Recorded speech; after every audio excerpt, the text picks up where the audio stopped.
بسم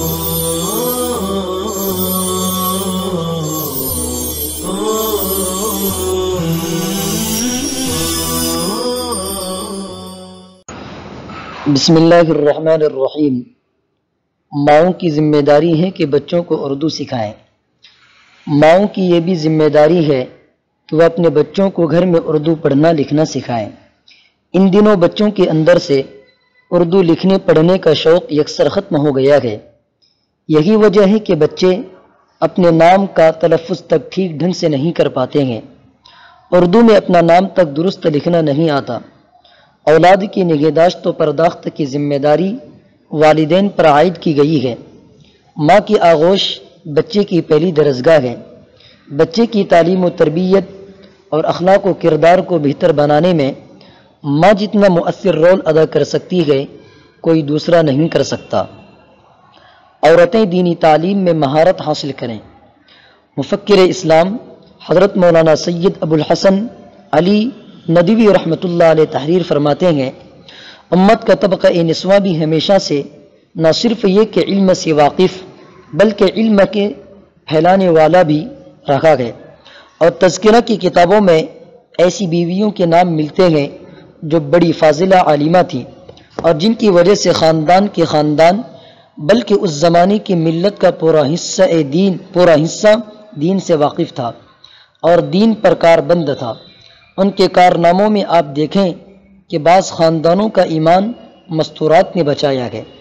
انہوں نے شروع سے بچوں کی ایسی تربیت کی اور اسلامی و دینی غیرت کا اظہار کیا بلکہ نقش کر دیا، اور سچ پوچھئے تو دل کی بھٹی میں، دل کی خاک میں اور دل کے کشت زار میں تخم مائع ڈال سکتی ہیں، گھر کی مستورات ہی ڈال سکتی ہیں، اور اس کی ہزارہ مثالیں ہیں کہ ماں اور بہنوں سے پڑھا ہوا سبق، ان سے سیکھا ہوا دین، ان کا پیدا کیا ہوا جذبہ بڑے بڑے مجاہدین کی استقامت اور ان کی ثابت قدمی کا ذریعہ بنا۔ بڑے بڑے چوٹی کے علماء ایسے گزرے ہیں جن پر سب سے زیادہ ان کی ماں کا اثر ہے۔ کسی بھی ولی کے پیچھے ہمیشہ ماں ہوتی ہے۔ ماں باپ کی تربیت کا بچوں کی ذہن پر کیسا اثر پڑتا ہے، اس کا اندازہ اس واقعے سے بخوبی لگایا جا سکتا ہے۔ سیرت اور تاریخ کی کتابوں میں سیدنا شیخ عبد القادر جیلانی رحمہ اللہ کا واقعہ درج ہے کہ جب انہوں نے تعلیم حاصل کرنے کے لیے بغداد کا رخ کیا اور چلنے لگے تو ماں نے بیٹے سے ایک نصیحت کی، کہا کہ دیکھو بیٹا، جھوٹ کبھی مت بولنا۔ جب وہ قافلے کے ساتھ روانہ ہوئے تو راستے میں ڈاکوؤں کی ایک ٹولی نے قافلے پر حملہ کر دیا۔ وہ ہر ایک سے پوچھتا کہ تمہارے پاس کیا ہے؟ سب کہتے ہمارے پاس کچھ نہیں ہے، ہم خالی ہاتھ ہیں۔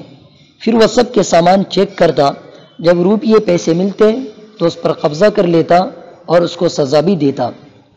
جب وہ لوگ شیخ عبد القادر جیلانی کے پاس آئے اور پوچھا کہ تمہارے پاس کچھ ہے تو انہوں نے کہا کہ ہمارے پاس 40 اشرفیاں ہیں جو میری والدہ نے سی کر دی تھیں۔ ڈاکوؤں کو بڑا تعجب ہوا کہ یہ لڑکا بہت صاف بول رہا ہے۔ پہلے تو یقین نہیں آیا، پھر کہا کہ کہاں ہے وہ اشرفیاں، نکالو تو صحیح۔ انہوں نے اشرفی کی تھیلی ان کے سامنے رکھ دی۔ ڈاکوؤں نے پوچھا کہ اچھا یہ بتاؤ کہ جب تم ان کو اتنی حفاظت سے رکھے ہوئے تھے اور میں نے دیکھا بھی نہیں تھا، تم نے کیوں بتا دیا؟ انہوں نے کہا کہ میری والدہ نے چلتے وقت مجھے نصیحت کی تھی کہ بیٹا جھوٹ کبھی مت بولنا۔ شیخ عبد القادر جیلانی کہ اس ایک جملے سے ان ڈاکوؤں پر ایسا اثر ہوا کہ انہوں نے ان کی اشرفیاں بھی لوٹا دیں اور برے فعل سے توبہ بھی کر لی۔ بقیہ آئندہ انشاءاللہ تعالی۔